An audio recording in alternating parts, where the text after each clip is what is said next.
what was really needed. You know, do we need to set up hospitals? Do we need to bring in this or that source? That was the group that I was involved in for a long time. Then moved out of that because there was 2 command staff positions open, and moved into that out of Washington, but still ended up going in the field a lot over. Yeah, very good. Yes, that picture of people, is that a group of people that reported to you at the job site? Some of them, not all of them. That is a complete contingency across the United States of a team. And they're all different areas of expertise. There's a fire service, there's doctors, there's nurses in there. It's a complete, we're a self-contained unit.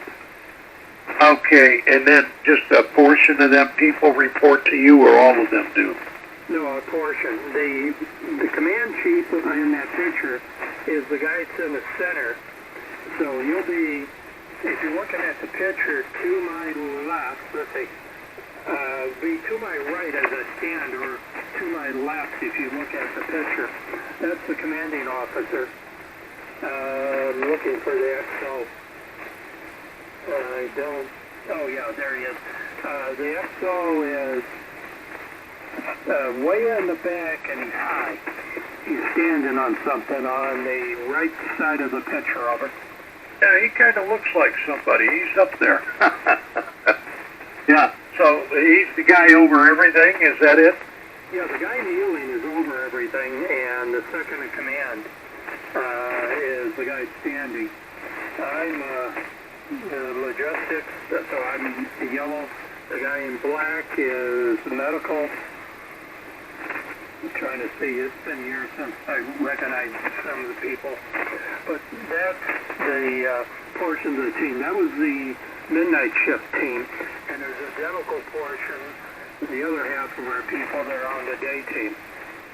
Yeah, now, just to satisfy my curiosity, this group of people that I see in this picture, including yourself, and the other people that didn't necessarily report to you, were a group there, as you mentioned. Now, how many of those groups were involved in this whole situation? Multiples? And how many? Well, rotation of staff, senior staff, is not as much as the team. Team gets rotated out at 14 days. Staff gets rotated out at 21. So it's always changing. Typically what happens is if the event is an East Coast event, Central and West Coast teams come in. If it's a West Coast event, Eastern and Central teams come in. If it's a Southern Central, then East and West teams and Central teams all go in. So you do not usually go to your second area. We do not pull people from an area that is the event, because a lot of those resources have mutual aid agreements, and they get pulled that way. So we do not draw on those resources to limit them. And the team, basically, most of the team members are at the top of their game when they're involved with this.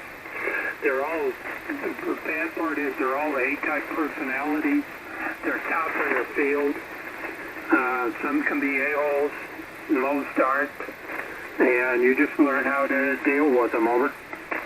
Yeah, I can believe that. Yeah, I'm just curious. I'm trying to get a grasp on, I'm seeing that picture and I'm seeing what they're there for in the background. And I'm wondering how many more people like that are involved in that capacities that besides what I'm seeing there. Not to mention the people that are down the stream, so to speak, the grunts, that they're controlling to do this, to do that. This is more like the staff level as opposed to the labor level, if you want to look at it like that. And I'm trying to get a a feel for how many of these additional people, staff, are there at that same moment that you're there with this group? 3,000. Oh, okay. So basically there were 3,000 people similar to this at that point there, and then that entailed then, of course, all the other thousands below them that were interfacing, right? So this is 3,000 without FD and NYFD, NYPD that were there. Basically, from our agency, we have 3,000 across the United States, but on site there was over 3,000 people in two shifts. So there was no more than 1,500 either day or night. You know, you got all the services. You got medical services going on. You got food services going on. You've got emergency services going on, and then the search groups, SAR, search and rescue. And you got the dogs, so we have VMAT, veterinary medical services. You've got people, so you got those medical services. So if you look at this type of rescue, you're looking at multiple jurisdictions working as a federal entity. Over. Okay. Yeah, and I can see where in certain capacities you're going to need more of one skill or trade level needed for that particular aspect of the situation, as opposed to others you might not need as many.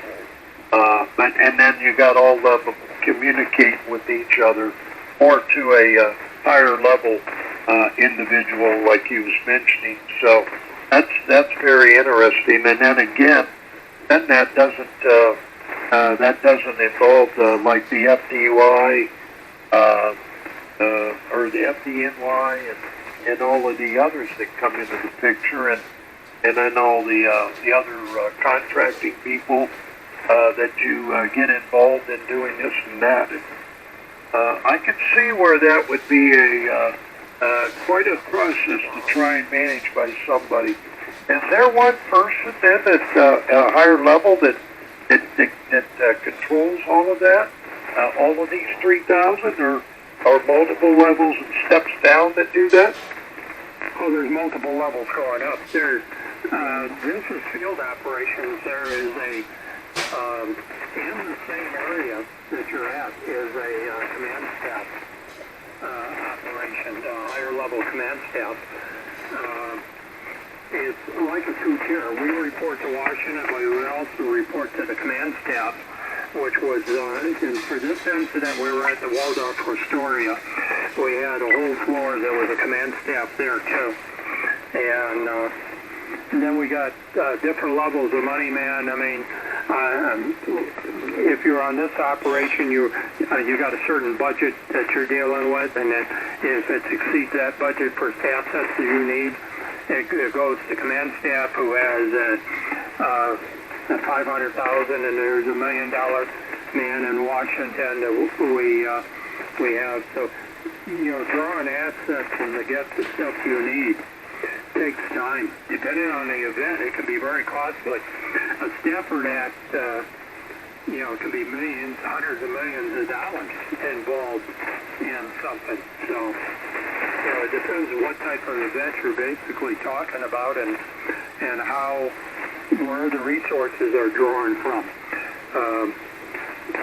There are different levels of services, and emergency service functions has, I think, 8 levels, and depending what agency you work with is where you draw your assets from, if the feds are coming in. But, you know, you have a local declaration for emergency, then you got county, and then you have state, and then it's federal comes in. But you have to have a federal Stafford Act declaration, or some type of federal declaration of emergency response to bring the feds in. There's a law that even though we activate ahead of time for events, you cannot go into areas and help resources unless a certain decoration has been declared. And so the assets can be set up in states, but they can't go in if the state hasn't filed the right paperwork. And that happens sometimes, and it happened during Katrina.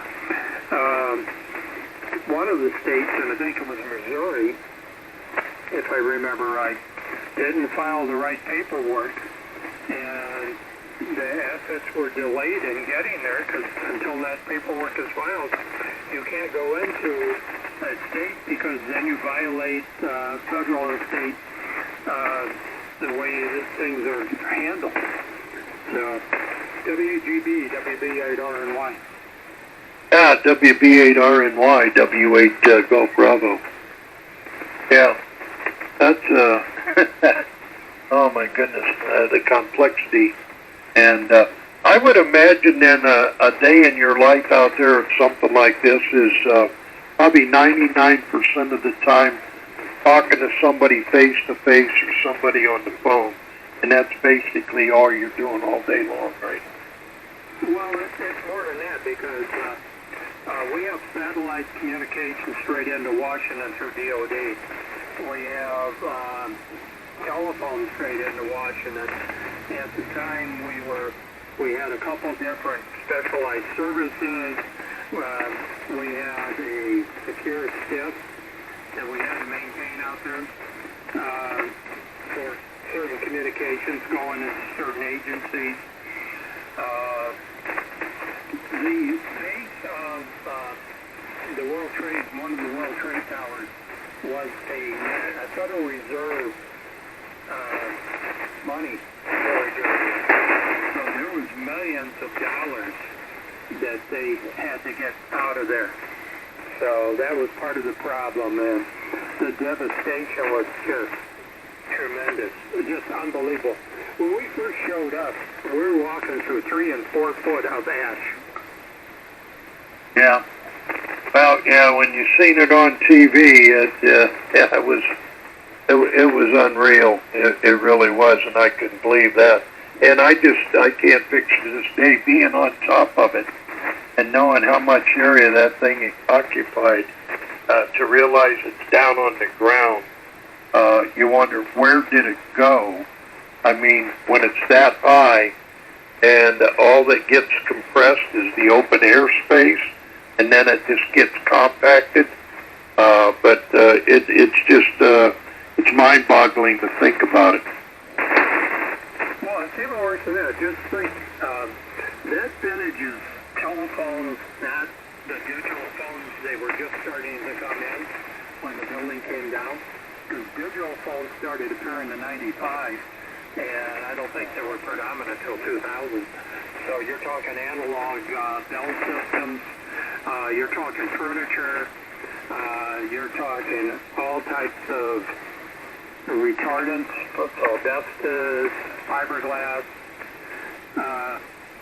debris, and ground to a powder. They did not find a whole desk. They found steel beams.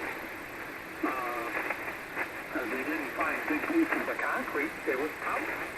So when the buildings came down, I still think, and I've never seen good enough pictures where I can say my theory is correct. So this is all a theory. I think as the buildings collapsed, they were spinning, so they were grinding and compressing at the same time. And that's why we had a hard time finding anything at all or anybody. Yeah, and then you had all that mass that's doing the work, coming down on top, and then of course the heat, the heat that initially brought it down, and yeah, it's unreal. And then looking at the pictures, you keep them in your mind of, remember the pictures of all the papers flying in the air, and it's mind-boggling to think about it. And the people that had to work there and deal with it are the ones that witnessed really what the aftershock is, what it looks like, Oh yeah. The pile temperature depending where you were, it could be up to 300, 400 degrees. Yeah. And I don't know how many, I don't remember the statistics. How many did they find buried? Was there many that they were able to, that got out of it, that were buried, that they recovered? Or were they, I know the majority of them were probably lost, but do you remember how many they recovered alive? Well, alive was very few, a handful. The ones that escaped out were the ones that were alive, and I don't think there was very many retrieved. I think one or two maybe, and that was about it. For years I had some of the audio tapes from the 911 calls here, but I don't know where they are anymore. And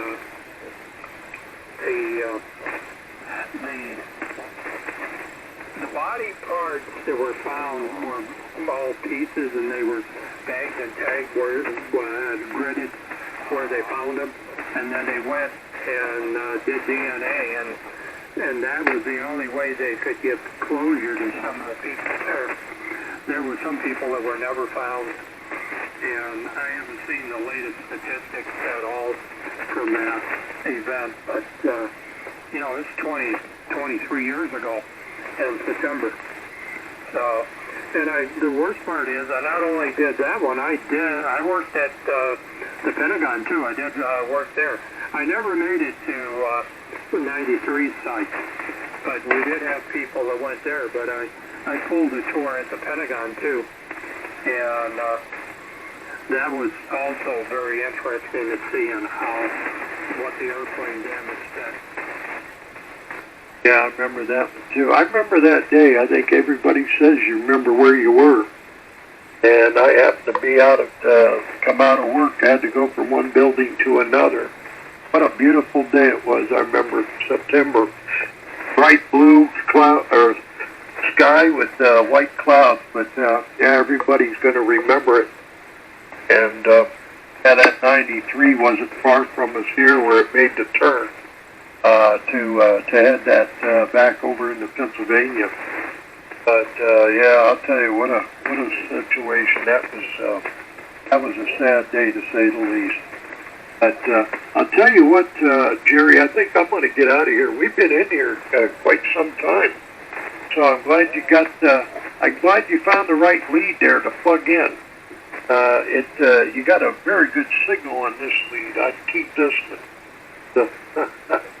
You take care. Enjoyed it. I got you here in my QRZ log, and we'll definitely look for you again if you hear me in there. By all means, give me a call. We'll pick up and continue. And yeah, thank you for your service there. Sorry you had to have service with them situations, though, the worst ones. So you take care, and we'll definitely look forward to copying you a little further down the log. WB8RNY, W8 Golf Bravo. Yeah, W8GB, W8RNY. Do you know what time we started? Because I forgot to log time in. I do not. I'm logging you now to 2:09. I gotta believe it was almost 8-ish, somewhere around 8.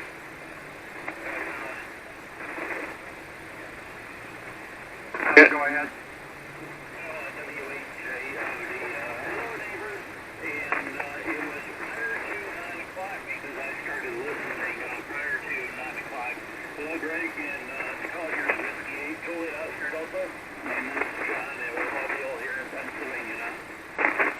Hello, John. Do you copy that station, Jerry?